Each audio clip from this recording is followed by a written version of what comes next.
आ जाओ, किसको फरियाद करूं? कोई नहीं सुन रहा हमारी फरियाद।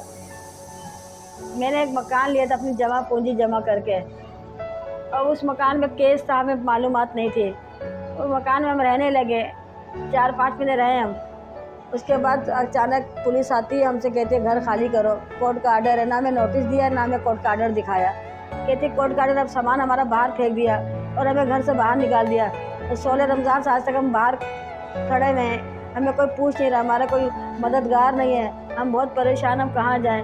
वज़ीर आला वज़ीर आज़म से अपील है कि मेरी मदद की जाए, हमें घर दिलाया जाए, हमारे पैसे दिलाए जाए, ताकि हम। किससे मकान ले लिया था? हमने खुर्शीद नामी शख्स से मकान लिया था। खुर्शीद है जिस मकान में बैठा हुआ था, उसको पता था उस मकान में कैसे लगे, उसने हमें बताया कुछ नहीं, हमें कुछ भी नहीं पता था। चालसाजी की हमारे साथ। हमने 26 लाख रुपए खुर्शीद को, और इमरान था, और ये देखें इसकी फाइल है, ब्रोकर थे। ये 26 लाख हमने दिए और हमने ये मकान लिया है, और हम बहुत परेशान हैं, हम कहाँ जाएं?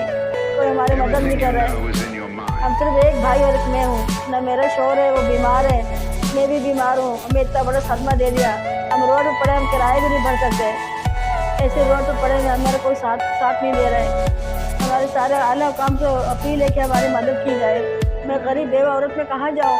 किसको फरियाद करूँ? कोई नहीं सुन रहा हमारी फरियाद।